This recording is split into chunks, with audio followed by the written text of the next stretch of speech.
Hello students, we have started full wave rectifier in the last video and we have studied about the instantaneous output current. Now in this video we will again study full wave rectifier and we will study about the remaining parameters of full wave rectifier. So today we will study first about the DC output current. In the last video we have studied 2 points about the full wave rectifier and now the point number 3 is DC output current.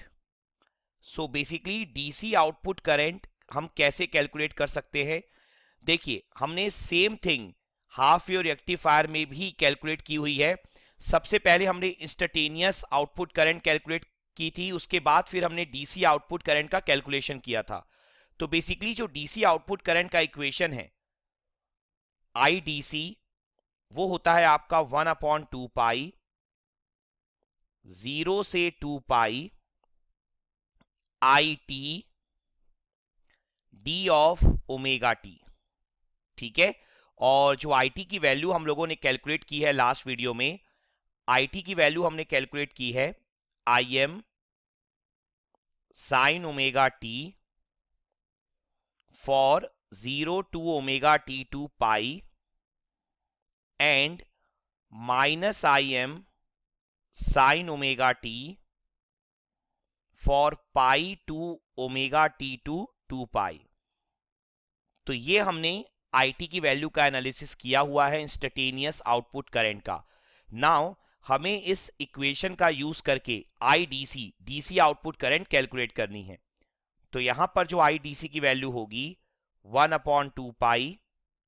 Then आप देख सकते हैं कि 0 से पाई तक IT की value different है, पाई से 2 पाई तक आईटी की वैल्यू डिफरेंट है.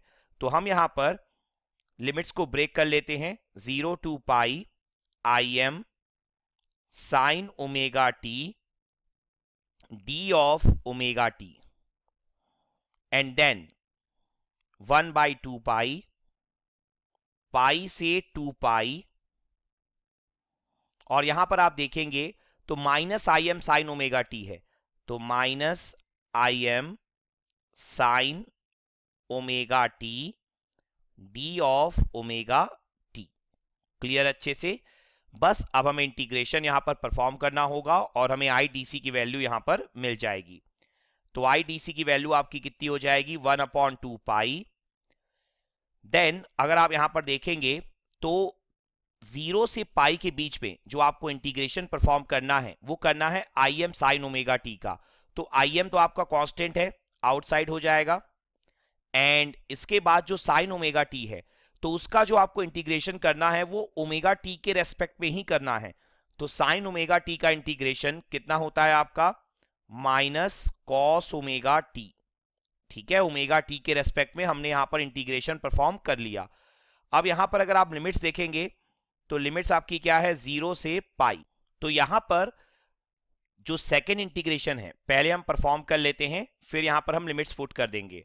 तो सेकेंड इंटीग्रेशन है 1/2 पाई देन माइनस आई एम, ये आपका आउटसाइड हो जाएगा, आप देख सकते हैं.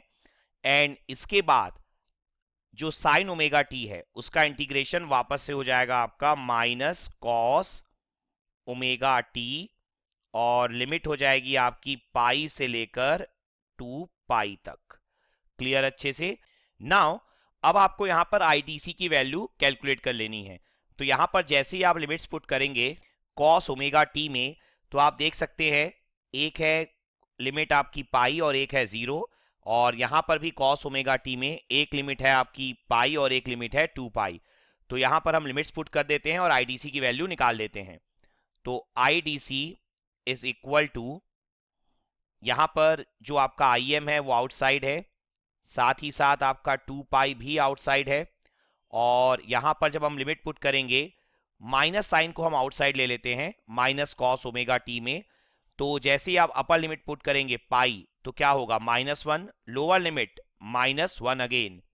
एंड देन अगर आप यहां पर देखेंगे तो माइनस और माइनस आपका प्लस हो जाएगा, तो plus I M upon 2 pi.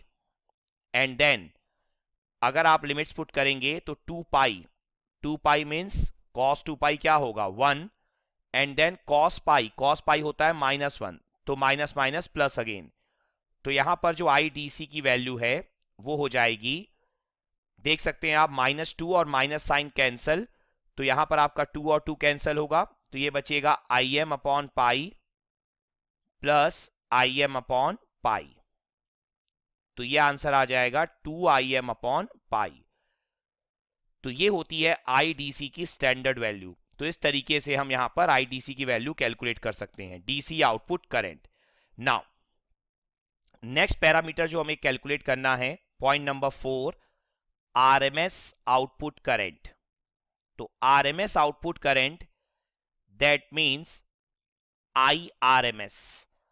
तो आईआरएमएस का जो फॉर्मूला हमने स्टडी किया हुआ है हाफ वेव रेक्टिफायर में, एग्जैक्टली सेम फॉर्मूला यहां पर भी एप्लीकेबल होगा।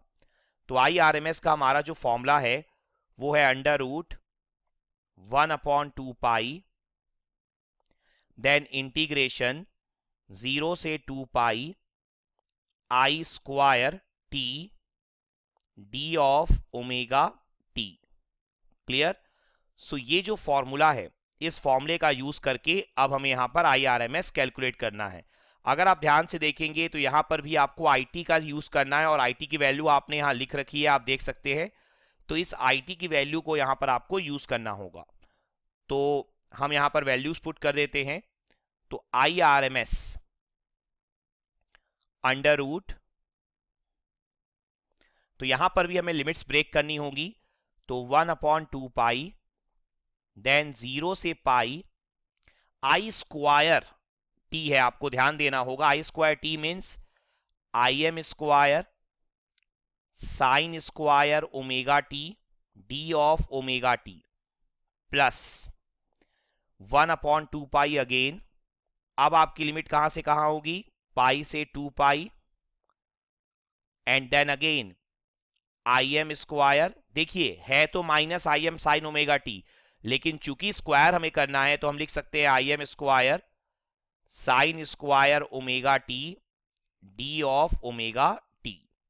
Then I R M S की जो वैल्यू है आपकी, देखिए ये जो आई एम स्क्वायर है ये तो आपका इस पोजीशन पर भी है और इस पोजीशन पर भी है, दोनों जगह कांस्टेंट है।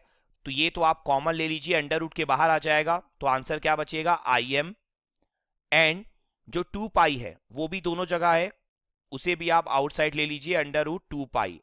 ठीक है ना, अंडर रूट में आएगा क्योंकि स्क्वायर नहीं है 2 पाई का। अब आप देखिए यहां पर जो रिमेनिंग चीजें हमें कैलकुलेशन करनी है वो आप देखिए, 0 से पाई तक जो फर्स्ट इंटीग्रेशन है उसमें है साइन स्क्वायर ओमेगा टी। तो साइन स्क्वायर थीटा हमारा क्या होता है, ये फॉर्मूला हमें पता होना चाहिए, 1 - cos 2 थीटा बाई 2। तो यहां पर हम लिख देंगे 1 - cos 2 omega T by 2 D of omega T. Similarly again जो पाई से 2 पाई तक का हमारा इंटीग्रेशन है उस पे भी साइन स्क्वायर थीटा का फॉर्मूला है आपका, तो 1 - cos 2 ओमेगा टी बाय 2, ठीक है, D of omega T. Now ये जो आपका आई आर एम एस है, आई एम अपॉन √2 पाई। अब यहां पर आप ध्यान से देखिए, जो 1 का इंटीग्रेशन आपका होगा, 1 का इंटीग्रेशन ओमेगा टी के रेस्पेक्ट में क्या हो जाएगा? ओमेगा टी, ठीक है। और cos 2 ओमेगा टी का क्या हो जाएगा आपका? sin 2 omega T divided by 2, क्योंकि यहां 2 एक्स्ट्रा है ना। ओमेगा टी का तो ओमेगा टी के रेस्पेक्ट में कर रहे हैं, कोई प्रॉब्लम नहीं, लेकिन जो 2 है उसके कारण डिवाइडेड बाय क्या आ जाएगा? 2 आ जाएगा। और एक चीज और, यहां पर आप देखिए जो ये 2 है डिवाइड में पहले से जो प्रेजेंट है वो दोनों में है, तो इसे आप आउटसाइड कर दीजिए, इंटू 2। क्लियर? सो यहां पर अंडर रूट के अंदर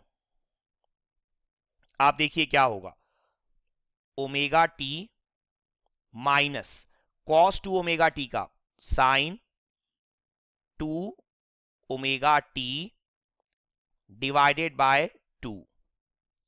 ये लिमिट कहां से कहां होगी? 0 से पाई, एंड प्लस अगेन यहां पर आपका 1 का हो जाएगा omega T, then minus sine 2 omega T divided by 2, और ये लिमिट होगी आपकी पाई से लेकर 2 पाई तक।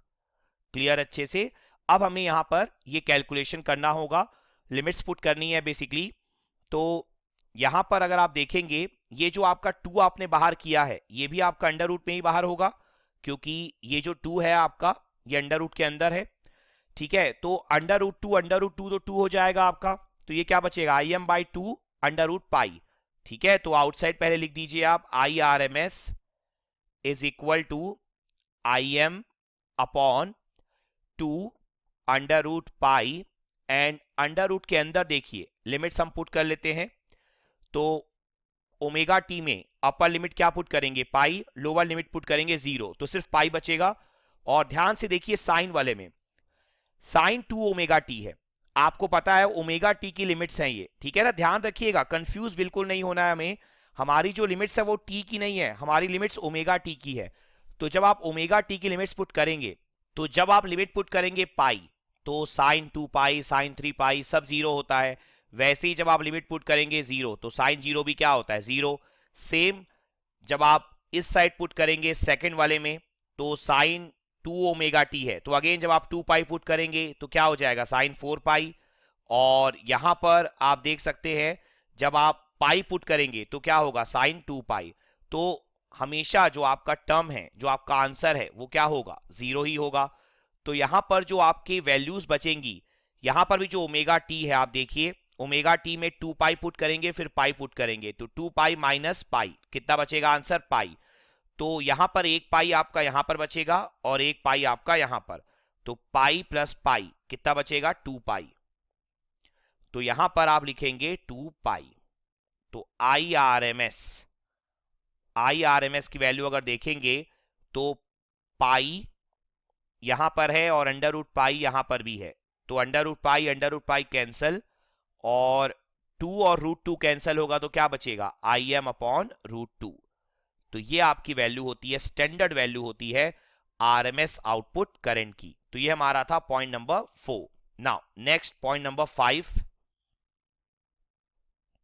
पॉइंट नंबर 5 जो आपका है वो है आरएमएस एसी आउटपुट करंट, जैसा हमने हाफ वेव रेक्टिफायर में भी कैलकुलेट किया है। तो RMS AC output current means आपको कैलकुलेट करना है यहां पर आई डैश आरएमएस। तो यहां पर हमें पता ही है कि आई डैश आरएमएस का मतलब क्या होता है। देखिए आई डैश आरएमएस का जो मीनिंग है, जैसा हमने हाफ वेव रेक्टिफायर में भी फॉर्मूला डेवलप किया हुआ है, ये होता है आपका आई स्क्वायर आरएमएस माइनस आई स्क्वायर डीसी। ठीक है, देखिए एक्चुअल में जो हमारा फॉर्मूला है वो होता है कि जो भी आपकी आउटपुट करंट होती है उस पे एसी पार्ट भी होता है और डीसी पार्ट भी होता है। ठीक है, तो जो एसी पार्ट होता है अगर आप सिर्फ उसकी आरएमएस वैल्यू निकालना चाह रहे हैं तो वो क्या कहलाता है आपका आई डैश आरएमएस। तो आप क्या करते हैं, टोटल आरएमएस वैल्यू में से आप आई स्क्वायर डीसी, ठीक है, ये आप माइनस करते हैं और अंडर रूट ले लेते हैं। बेसिकली होता क्या है कि जो टोटल आरएमएस वैल्यू है आई स्क्वायर आरएमएस, ये आपकी होती है I dash square RMS plus I square DC, ये आपकी होती है टोटल आरएमएस वैल्यू का स्क्वायर। ठीक है, तो ये जो आरएमएस वैल्यू है टोटल आई स्क्वायर आरएमएस, इस पे बेसिकली आपका एसी पार्ट का भी आरएमएस है और डीसी पार्ट का भी आरएमएस है। क्लियर, पर आपको क्या निकालना था यहां पर, एसी पार्ट का। तो एसी पार्ट का क्या करेंगे, आई स्क्वायर आरएमएस माइनस आई स्क्वायर डीसी और अंडर रूट ले लेंगे। देखिए जो डीसी पार्ट है, डीसी पार्ट की आरएमएस वैल्यू लें या डीसी वैल्यू लें सभी सेम होती है, क्योंकि डीसी मींस कांस्टेंट वैल्यू। ठीक है, तो यहां पर जो आई डैश आरएमएस का आपका वैल्यू होगा वो कितना हो जाएगा, देखिए आपने कैलकुलेशन क्या क्या कर लिया है, आई स्क्वायर आरएमएस का कैलकुलेशन कर लिया है। आई आरएमएस की वैल्यू क्या है, आई एम बाय रूट 2, तो ये क्या हो जाएगा, I M square upon 2। Now next आपने कैलकुलेशन किया है आई स्क्वायर डीसी का, तो आई स्क्वायर डीसी हमारा क्या होगा, देखिए आई स्क्वायर डीसी हमने आई डीसी कैलकुलेट किया है 2 आई एम अपॉन पाई, तो आई स्क्वायर डीसी क्या हो जाएगा, 4 आई M square divided by pi square, ठीक है। तो ये हो जाएगा आपका आई स्क्वायर डी सी। तो आप यहां पर चाहें तो आई एम कॉमन ले सकते हैं और सारी वैल्यू को यहां पर कैलकुलेट कर सकते हैं, ठीक है। तो यहां पर मैं I dash R M S लिख लेता हूं। देखिए आप I dash R M S आपका कितना हो जाएगा, आप देख सकते हैं यहां पर जो आई एम है, आई एम स्क्वायर है, तो आई एम कॉमन आ जाएगा। तो आई एम जैसे ही आप कॉमन लेंगे, यहां पर बचेगा अंदर में 1/2 माइनस 4/पाई का स्क्वायर, ठीक है। तो इसे आप कैलकुलेटर से कैलकुलेट कर लीजिए और एग्जैक्ट वैल्यू यहां पर आप निकाल सकते हैं I dash R M S की। तो अगर आपको याद हो, हमने हाफ वेव रेक्टिफायर में भी सबसे पहले हमने डीसी आउटपुट करंट कैलकुलेट की थी, then RMS output current, then RMS AC output current, and इन सब का यूज करके हमने एक फैक्टर पढ़ा था that is called ripple factor. तो यहां पर अब रिपल फैक्टर क्या होता है, तो पॉइंट नंबर 6, रिपल फैक्टर। तो बेसिकली रिपल फैक्टर अगर आप यहां पर कैलकुलेट करने जाएंगे तो रिपल फैक्टर का फॉर्मूला क्या होता है, I dash R M S, that means AC value, ठीक है ना, RMS AC output current divided by IDC. तो आईडीसी देखिए यहां पर हमारे पास दोनों की दोनों वैल्यूज अवेलेबल हैं। तो अगर हम यहां पर दोनों की दोनों वैल्यूज पुट कर दें तो I M under root 1/2 minus 4/पाई स्क्वायर और डिवाइडेड बाय आईडीसी। तो आईडीसी की वैल्यू क्या है, 2im अपॉन पाई। तो im और im कैंसल।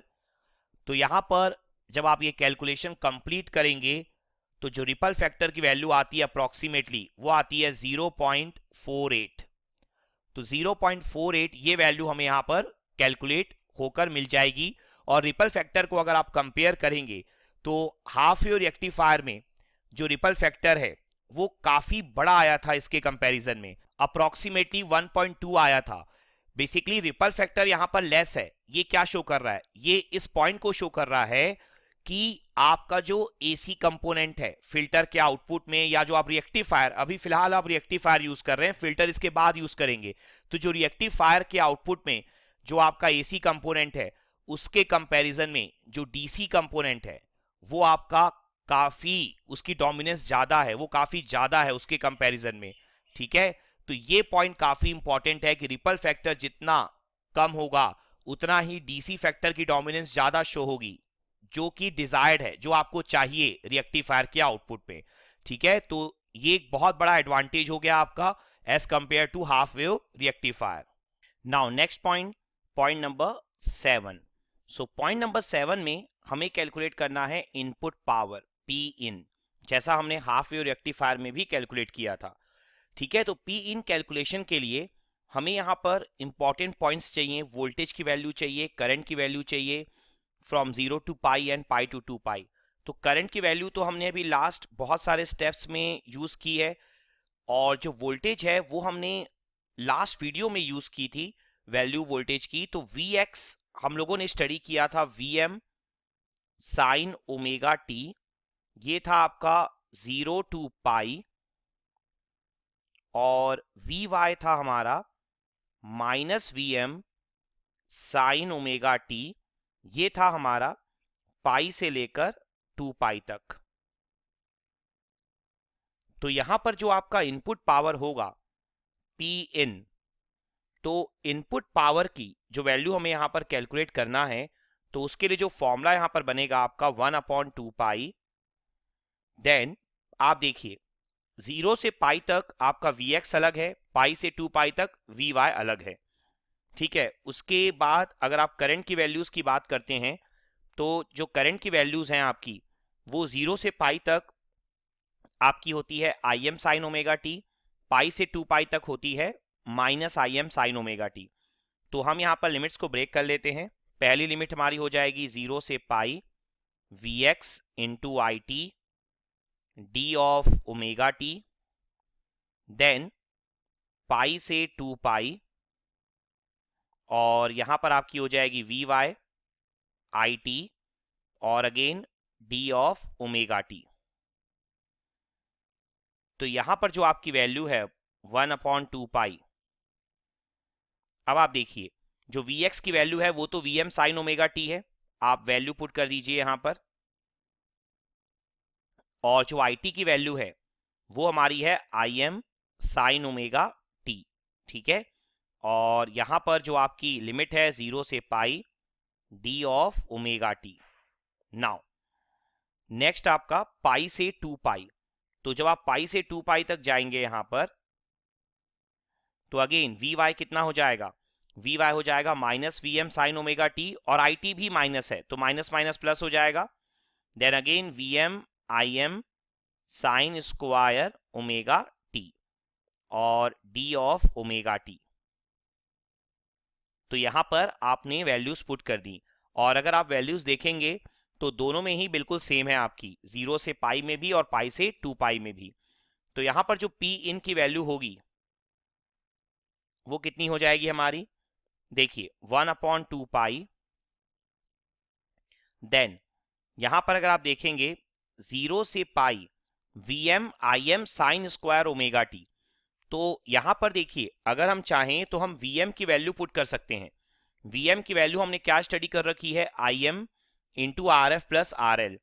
तो अगर आप वी एम की यहां पर वैल्यू पुट कर दें तो इसे आप लिख सकते हैं 0 से पाई, ये हो जाएगा I M square R F plus R L. Then ये आपका बन जाएगा sine square omega T D of omega T. Same बिल्कुल एग्जैक्टली सेम होगा आपका पाई से 2 पाई के बीच में। आप अगेन वी एम की वैल्यू पुट कर दीजिए, तो I M square R F plus R L sine square omega T D of omega T. तो यहां पर जो आपने वैल्यूज पुट कर दी उसके बाद ये जो are F plus R L है ये आपका कांस्टेंट है, तो इसे आउटसाइड कर दीजिए, are F plus R L divided by 2 pi. और अगर यहां पर ध्यान से अब देखेंगे आप तो आई एम स्क्वायर भी आपका कांस्टेंट है, ठीक है। लेकिन यहां पर आई एम साइन ओमेगा टी जो है, ठीक है, उसका स्क्वायर आप कर रहे हैं 0 से पाई, और फिर आई M sine omega T again square है इंटीग्रेशन के अंदर पाई से 2 पाई। तो अगर आप इस फॉर्मूले को ध्यान से समझेंगे तो ये जो फॉर्मूला था आपका जो इंटीग्रेशन के अंदर लिखा हुआ है 0 से pi I M sine omega T का square D of omega T plus pi से 2 pi minus I M sine omega T का square D of omega T, ठीक है ना। माइनस का स्क्वायर भी आपका प्लस हो जाएगा। तो अगर मैं इस तरह से अरेंज करूं और बाहर अगर आप डिवाइड बाय 2 पाई देखें तो ये एग्जैक्टली सेम फॉर्मूला है आपका। अगर आप are F plus R L को छोड़ दें 1/2 पाई, और ये जो ब्रैकेट में आपका फॉर्मूला लिखा है जो आपने I R M S calculate किया था, बेसिकली जो आपने I square R M S calculate किया था, एग्जैक्टली आपका सेम फॉर्मूला है। तो ये फॉर्मूला आपका है I square R M S का, ठीक है ना। जब आपने I R M S calculate किया था तो आपने अंडर रूट लिया था, तो उसमें आपने यही किया था 0 से पाई अंडर रूट के अंदर, ठीक है। और 1/2 पाई तो आपका था ही, लेकिन अंडर रूट के अंदर आपका क्या था, I M sine omega T का square and minus I M sine omega T का स्क्वायर पाई से 2 पाई के बीच में। तो ये एग्जैक्टली आपका फॉर्मूला आ गया आई स्क्वायर आर एम एस का। तो यहां पर जो पी इन है आपका वो कितना हो जाएगा, I square R M S R F plus R L. और यही आपका फॉर्मूला आया था in case of half wave rectifier. तो हाफ वेव रेक्टिफायर के केस पे और फुल वेव रेक्टिफायर के केस पे, दोनों ही केसेस में आपका जो पी इन का जो फॉर्मूला है वो एग्जैक्टली सेम है। नाउ अब इसी पी इन का यूज करके हम कैलकुलेट करेंगे एफिशिएंसी, जो हमने हाफ वेव रेक्टिफायर में भी कैलकुलेट की थी। तो जो एफिशिएंसी हमारी होती है उसका फॉर्मूला होता है आपका, देखिए आपने जो यहां पर पी इन निकाला है, तो वो जो पी इन है वो आपको क्या दे रहा है, एसी पावर। और अगर आप डीसी आउटपुट पावर का यूज कर लें यहां पर, तो डीसी आउटपुट पावर जो कि आपको आउटपुट साइड मिलने वाला है डिवाइडेड बाय जो पी इन आपने कैलकुलेट किया है, ठीक है। तो आपने एवरेज वैल्यू जो पावर की आपने यहां पर निकाली है, आप देखिए efficiency is equal to DC output power. तो डीसी आउटपुट पावर आपका क्या होगा, डीसी आउटपुट पावर आपका हो जाएगा I square DC into R L, और जो आपने पी इन कैलकुलेट किया है वो आपका आया है I square R M S into R F plus R L. तो यहां पर अगर आप देखेंगे तो आई डीसी की वैल्यू भी आपको पता है, आई आर एम एस की वैल्यू भी आपको पता है। आई डीसी जो आपने कैलकुलेट किया है फुल वेव रेक्टिफायर के केस में वो है 2 आई एम अपॉन पाई, और आई आर एम एस आपने कैलकुलेट किया है आई एम अपॉन रूट 2। तो हम यहां पर वैल्यूज पुट कर देते हैं। तो यहां पर जो ईटा हो जाएगा आपका, देखिए R L upon R F plus R L, ये तो आउटसाइड हो जाएगा। आई डीसी की value 2 I M upon pi का square divided by I square R M S, that means I M upon root 2 का स्क्वायर। तो आप देख सकते हैं आई एम और आई एम आपका कैंसिल हो जाएगा, तो ईटा की वैल्यू आएगी R L R F plus R L, और यहां पर आप देखेंगे तो आपका बचेगा 4 और रूट 2 का स्क्वायर 2, और ये भी ऊपर चला जाएगा तो 8 अपॉन पाई स्क्वायर। ठीक है, तो इस 8 अपॉन पाई स्क्वायर को जब आप सॉल्व कर लेंगे तो ये लगभग आपका 0.81 के आसपास आता है। तो 0.81 are L upon R F plus R L. तो यहां पर अगर हम आइडियल केस ले लें, ठीक है, तो आइडियल केस मीन्स हमने स्टडी किया था लास्ट वीडियो में, जो आर एफ है वो क्या है, डायोड का फॉरवर्ड रेजिस्टेंस है। ठीक है, आइडियल सिचुएशन में डायोड क्या होता है, फॉरवर्ड बायस में शॉर्ट सर्किट होता है, दैट मीन्स आर एफ क्या होता है, 0 होता है। तो अगर हम आइडियल केस कंसीडर करते हैं तो आइडियल केस में आप क्या लेंगे, आपका जो आर एफ है वो 0 है, तो जो एफिशिएंसी है वो कितनी हो जाएगी 0.81, आर एल कैंसिल हो जाएगा, दैट मीन्स इन परसेंटेज आप क्या लिख सकते हैं 81%। तो ये जो एफिशिएंसी आपने निकाली है ये क्या है, मैक्सिमम, क्योंकि अगर आर एफ प्रेजेंट रहेगा तो 0.81 से वैल्यू आपकी क्या हो जाएगी, कम हो जाएगी। क्लियर अच्छे से। तो अगर आप इसे कंपेयर करेंगे फुल वेव रेक्टिफायर की एफिशिएंसी को, मैक्सिमम एफिशिएंसी को, तो हाफ वेव रेक्टिफायर के कंपैरिजन में जस्ट डबल है आपकी। ठीक है ना, तो ये भी एक मेजर एडवांटेज है आपका efficiency as compare to half wave rectifier. Clear अच्छे से। Now next point, point number 9। तो पॉइंट नंबर 9 में आपको अब कैलकुलेट करना है डीसी डायोड वोल्टेज। तो वी डायोड डीसी, तो यहां पर जो वी डायोड डीसी होता है हमारा, वो होता है आपका average voltage across the diode. ठीक है, तो अगर आपको यहां पर डीसी डायोड वोल्टेज कैलकुलेट करना है तो यहां पर हम दो डायोड में से कोई भी डायोड अज्यूम कर सकते हैं। तो यहां पर मैं डायोड D1 अज्यूम करूंगा, डायोड D1 के अक्रॉस यहां पर डीसी डायोड वोल्टेज का कैलकुलेशन मैं करूंगा, और मैं यहां पर एक फिगर बना देता हूं जो हमने लास्ट वीडियो में भी ड्रॉ किया था, और मैं यहां पर फिगर उतना ही बनाऊंगा जितना हमें नीड है। ठीक है, तो फुल वेव रेक्टिफायर का जो आइडियल फिगर था हमारा वो यहां पर मैं ड्रॉ करने जा रहा हूं। तो यहां पर आपकी सेंटर टेप्ड वाइंडिंग होती है, और यहां पर जैसा मैंने आपको बोला कि मैं यहां पर कंसीडर कर रहा हूं डायोड D1 को for DC diode voltage calculation. यहां पर भी प्रोसेस आपका सेम होगा जैसा हमने हाफ वेव रेक्टिफायर में कैलकुलेशन देखा था। तो यहां पर देखिए आप, अगर आपको डायोड D1 को कंसीडर करना है, इसका मतलब डायोड D2 क्या होना चाहिए, डायोड D2 आपका होना चाहिए फॉरवर्ड बायस। तो डायोड D2 हमारा फॉरवर्ड बायस कब होता है, डायोड D2 हमारा फॉरवर्ड बायस होता है पाई से 2 पाई के बीच में। हमने यही साइकिल स्टडी कर रखी है, इसका मतलब आपको यहां पर पाई से 2 पाई के बीच में एनालिसिस करना है। ठीक है, हम यहां पर वोल्टेजेस भी शो कर देते हैं। तो हमारा वोल्टेज क्या होता है, प्लस माइनस Vx, और यहां पर होता है प्लस माइनस Vy। क्लियर। सो पाई से 2 पाई की हमें यहां पर साइकिल कंसीडर करनी है, pi 2 omega T to 2 pi. Clear. So यहां पर हमें पता ही है कि डायोड D1 क्या होगा, आपका रिवर्स बायस, तभी तो आप उसके अक्रॉस वोल्टेज कैलकुलेट करेंगे, और डायोड D2 क्या होगा, आपका फॉरवर्ड बायस। आपको ये समझना होगा, आपको डीसी डायोड वोल्टेज अगर कैलकुलेट करना है तो फॉरवर्ड बायस में तो वोल्टेज 0 होगा, अगर आप डीसी डायोड वोल्टेज का कैलकुलेशन चाहते हैं तो आपको रिवर्स बायस में ही करना है। क्लियर? सो यहां पर अगर हम केवीएल अप्लाई करें तो आप देखिए केवीएल यहां पर किस तरीके से लगेगा। आप यहां पर देख सकते हैं कि ये जो डायोड D1 है इसके अक्रॉस हम V डायोड शो कर देते हैं। सो V डायोड, तो प्लस माइनस मैंने यहां पर शो कर दिया। तो यहां पर अगर आप केवीएल अप्लाई करते हैं तो आप देखिए ये जो वोल्टेज है इसके अक्रॉस ये तो जीरो हो जाएगा क्योंकि ये फॉरवर्ड बायस है। तो आप किस तरीके से लगाएंगे, देखिए minus VX plus V diode plus VY। ठीक है, आप क्लॉकवाइज घूम जाइए। तो जैसे ही आप क्लॉकवाइज घूमेंगे तो आप ग्राउंड से स्टार्ट करिए। तो पहला साइन कौन सा पड़ रहा है, minus VX, then plus V diode, then plus VY। तो यहां पर आप लिख दीजिए minus VX plus V diode plus VY equal to 0।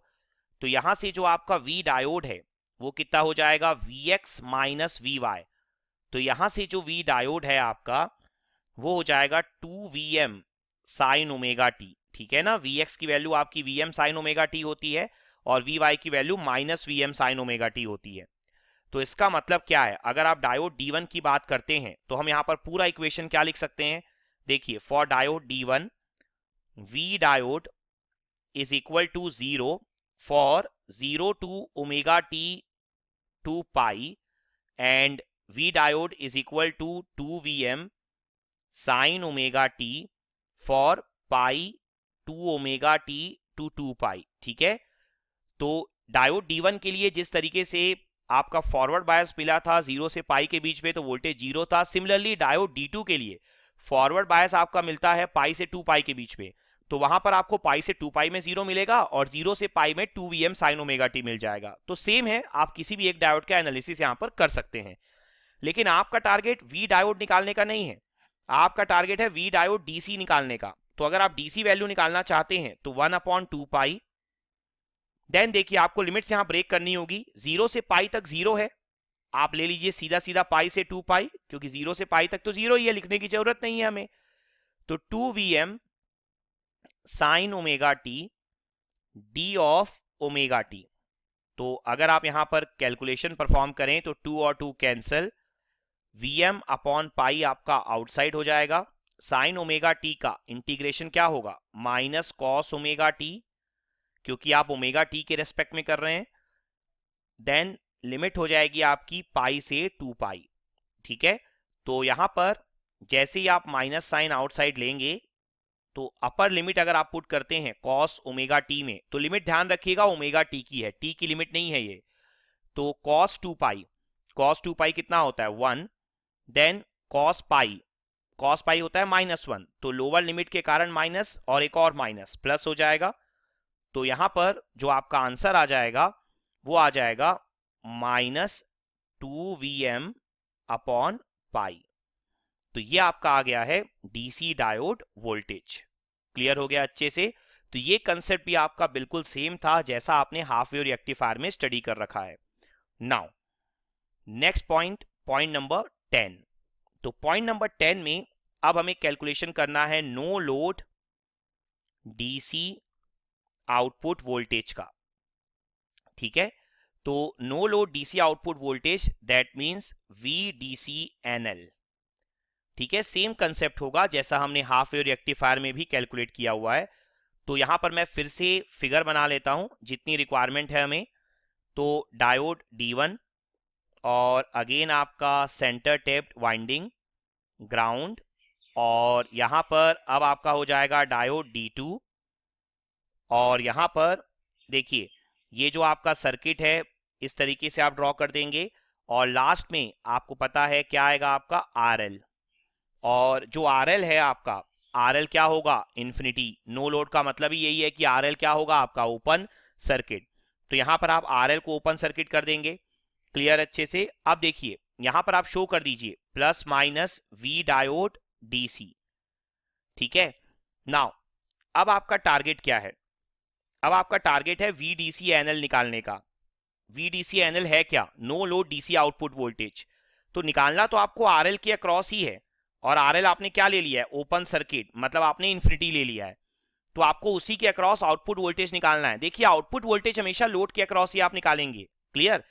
सो यहां पर अगर आप केवीएल अप्लाई करें तो आपको ऐसा लूप चूज करना होगा कि VDC एनएल भी आपका इंक्लूड हो जाए, और आपको ध्यान रखना होगा कि आप डीसी आउटपुट वोल्टेज निकाल रहे हैं। डीसी निकाल रहे हैं इसका मतलब जो सेकेंडरी वाइंडिंग है आपकी, ठीक है ना, वो तो आपकी कंप्लीटली क्या है, एसी है, तो उसमें तो आपको कोई भी डीसी वोल्टेज मिलेगा नहीं। ठीक है, तो चूंकि आप डीसी आउटपुट वोल्टेज निकालना चाहते हैं तो आपको सिर्फ डायोड का वी डायोड डीसी लेना होगा और साथ ही साथ VDC एनएल। तो देखिए अगर आप इस पाथ को चूज करते हैं, ये अगर आपका पाथ हो जाए दिस पाथ, तो यहां से आपको दोनों की दोनों चीजें मिल जाएंगी। क्लियर है? ग्राउंड से लेकर ग्राउंड तक। तो यहां पर आप देखिए plus V diode DC plus VDC NL, तो यहां पर आप केवीएल लगा दीजिए, plus V diode DC plus VDC NL is equal to 0।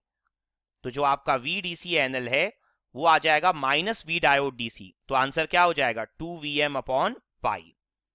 तो यहां पर ये हमारा कैलकुलेशन हो जाएगा VDC एनएल का। Clear? Now next point, point number 11। Point number 11 में आपको कैलकुलेट करना है full load DC output voltage का। तो इसका कंसेप्ट भी बिल्कुल सेम होगा जैसा हमने हाफ वेव रेक्टिफायर में स्टडी कर रखा है, VDC-FL। ठीक है, तो अब हम ये कैलकुलेशन करेंगे। तो यहां पर देखिए VDC फुल लोड का मतलब क्या है। VDC फुल लोड का मतलब ये है कि अब आप RL को इंक्लूड करने वाले हैं। ठीक है, तो ये जो आपका फिगर है, जो लास्ट फिगर आपने बनाया है, यहां पर जो आपने RL इंफिनिटी लिया है, अब आपका RL इंफिनिटी नहीं होगा और RL को आप इंक्लूड करेंगे और इसी के क्रॉस आप निकालेंगे VDC-FL। तो देखिए अगर आप डीसी वोल्टेज की बात करते हैं तो लोड से जो करंट फ्लो होती है वो कौन सी होती है? लोड से आपकी करंट फ्लो होती है IDC। ठीक है, जब RL इंफिनिटी रहेगा, ओपन सर्किट रहेगा, तो IDC 0 हो जाएगी। अदरवाइज अगर RL प्रेजेंट होगा तो जो लोड से जो करंट फ्लो होता है उसके कारण आपको VDC फुल लोड की वैल्यू क्या मिलेगी? IDC into RL। ठीक है, तो एक फॉर्मूला तो आप लिख सकते हैं जैसा आपने हाफ वेव रेक्टिफायर में भी लिखा है, तो IDC RL, ये एक फॉर्मूला हो सकता है। सेकंड कंसेप्ट क्या है, एक और पॉइंट देखिएगा आप। देखिए जो आपकी IDC करंट फ्लो होती है वो RL के प्रेजेंट होने पर ही होती है, अदरवाइज आपकी IDC 0 थी। ठीक है, मतलब डीसी करंट आपकी कंप्लीटली 0 थी जब आपका RL ओपन सर्किट था। लेकिन अब तो आपकी IDC फ्लो हो रही है, और IDC फ्लो हो रही है इसका मतलब जो आपके इंटरनल ड्रॉप होंगे सर्किट में वो भी आपको इंक्लूड करने होंगे। तो यहां पर आप आंसर और क्या लिख सकते हैं, एक और फॉर्मूला आप क्या लिख सकते हैं, देखिए VDC-FL। यहां पर जो आपने केवीएल लगाया था लास्ट केस में, वो आपने क्या लगाया था, V diode DC plus VDC NL. आपने यहां पर सिर्फ वी डायोड डीसी लिया था और VDC एनएल लिया था। जो इंटरनल ड्रॉप हो रहे थे, जो आपके IDC के कारण हो सकते थे, वो आपने इंक्लूड नहीं किए थे क्योंकि IDC 0 था। लेकिन अब जो आपके नॉन आइडियल रजिस्टर्स हैं, रेजिस्टेंस वैल्यू हैं, जैसे सेकेंडरी वाइंडिंग का रेजिस्टेंस वैल्यू RSW, बेसिकली यहां पर आप RSW/2 लेंगे। उसका रीजन क्या है, क्योंकि यहां पर सेंटर टैप्ड है, तो अगर आप ऊपर का हाफ कंसीडर कर रहे हैं तो आप RSW/2 लेंगे सेकेंडरी वाइंडिंग का रेजिस्टेंस। उसी तरीके से जो नॉन आइडियल रजिस्टर होगा आपका डायोड का RF, ठीक है ना, फॉरवर्ड केस में जो रजिस्टर होता है डायोड का RF, वो भी आपका इंक्लूड हो जाएगा, जिसके कारण से आपका जो 2Vm अपॉन पाई जो आपको मैक्सिमम मिल रहा था क्योंकि IDC फ्लो नहीं हो रही थी, अब इंटरनल वोल्टेज ड्रॉप होने के कारण इसमें कुछ कमी आएगी। तो जो VDC फुल लोड है आपका, जब लोड प्रेजेंट होगा तो आप क्या करेंगे, जो लास्ट फॉर्मूला है उसे एज इट इज लिखेंगे नो लोड के केस में। और अब आपका चूंकि IDC प्रेजेंट है तो जो भी नॉन आइडियल रेजिस्टेंस है उनके कारण आपको ड्रॉप मिलेगा। तो एक तो है आपका RSW/2, ठीक है, ये पॉइंट आपको माइंड में रखना होगा कि आपको सेकेंडरी वाइंडिंग का हाफ रजिस्टर ही लेना है, और साथ ही साथ जो आपका सेकेंड है वो कितना हो जाएगा, RF। क्लियर? सो यहां पर जो VDC फुल लोड है उसके लिए आपके पास दो फॉर्मूलेज हैं, आप दोनों में से कोई भी फॉर्मूला यहां पर यूज कर सकते हैं। लेकिन अगेन ये पॉइंट आपको माइंड में रखना होगा कि जो VDC फुल लोड है वो VDC नो लोड से ऑलवेज क्या होगा, आपका लेस ही होगा। Now next point, point number 12। अब VDC फुल लोड और VDC नो लोड निकालने के बाद अब हम कैलकुलेट कर सकते हैं रेगुलेशन फैक्टर का। जैसा हमने हाफ वेव रेक्टिफायर में भी कैलकुलेशन किया हुआ है। तो रेगुलेशन फैक्टर आपका क्या होता है? तो रेगुलेशन फैक्टर या परसेंटेज रेगुलेशन ये आपका होता है VDC no load minus VDC full load divided by VDC full load into 100%। ठीक है, तो यहां पर अगर आप देखेंगे परसेंटेज रेगुलेशन, तो देखिए VDC नो लोड का तो एक ही फॉर्मूला था आपके पास 2Vm अपॉन पाई, लेकिन VDC फुल लोड के दो फॉर्मूले हैं। या तो आप चाहें तो IDC इंटू RL लिख सकते हैं, या तो आप चाहें तो 2Vm upon pi minus IDC into RSW by 2 plus RF लिख सकते हैं। तो यहां पर देखिए, चूंकि ऊपर आपने 2Vm अपॉन पाई लिख रखा है, तो अगर आप 2Vm अपॉन पाई वाला फॉर्मूला लिखेंगे तो कैंसिलेशन होने में बहुत आसानी होगी। तो इसलिए ऐसा फॉर्मूला लिखिए न्यूमरेटर में जिससे आपको कैंसिलेशन में आसानी मिले। तो आपका फॉर्मूला क्या लिखेंगे आप? 2Vm अपॉन पाई फिर minus IDC RSW by 2 plus RF। ठीक है, नाउ आप देखिए जब आप 2Vm अपॉन पाई कैंसिल कर देंगे तो उसके बाद क्या बचेगा? Minus minus plus IDC into internal register. तो अगर आप VDC FL की वैल्यू अब IDC इंटू RL रखेंगे तो IDC भी कैंसिल हो जाएगा। तो डिनोमिनेटर में आप रखिए IDC इंटू RL। ठीक है, तो इस तरीके से अगर आप स्मार्ट तरीके से वैल्यूज पुट करेंगे तो आपका एक अप्रोप्रिएट फॉर्मूला आपको मिल पाएगा। ठीक है, तो यहां से आप देख सकते हैं IDC कैंसिल, तो जो फॉर्मूला आपको निकल कर मिलेगा वो मिलेगा percentage regulation is equal to RSW by 2 plus RF divided by RL into 100%। Again अगर आप बिल्कुल आइडियल केस कंसीडर करेंगे तो आइडियल केस में आपको पता ही है कि ये जो सारे नॉन आइडियल रेजिस्टेंस है दैट इज सेकेंडरी वाइंडिंग। देखिए सेकेंडरी वाइंडिंग में आपको कोई रेजिस्टेंस नहीं मिलना चाहिए क्योंकि वो एक इंडक्टर है। इंडक्टर में रेजिस्टेंस की वैल्यू क्या होती है? जीरो होती है, लॉस जीरो होता है। बट नॉन आइडियल केस में आपको मिलता है। उसी तरीके से फॉरवर्ड बायस केस में RF नहीं मिलना चाहिए, आपको शॉर्ट सर्किट मिलना चाहिए, लेकिन नॉन आइडियल केस में वो भी मिलता है। तो अगर आप आइडियल केस लेते हैं तो दोनों जीरो हो जाएंगे, RSW और RF, जिसके कारण से परसेंटेज रेगुलेशन आपका कितना आ जाएगा? जीरो आ जाएगा। क्लियर है अच्छे से? तो इस तरीके से आप परसेंटेज रेगुलेशन यहां पर कैलकुलेट कर सकते हैं। तो यहां पर हमने 12 पॉइंट्स कंप्लीट कर लिए हैं फुल वेव रेक्टिफायर के। रिमेनिंग जो 6 to 7 पॉइंट्स हैं वो हम आगे आने वाली वीडियोस में कंप्लीट करेंगे और उसके बाद हम एक न्यूमेरिकल भी करेंगे। ठीक है, तो आज की वीडियो में इतना ही। आई होप आपको पूरा क्लियर हो गया होगा। अगर आपको कोई डाउट है तो आप कमेंट सेक्शन में पोस्ट कर सकते हैं या आप हमें मेल भी कर सकते हैं। Thank you.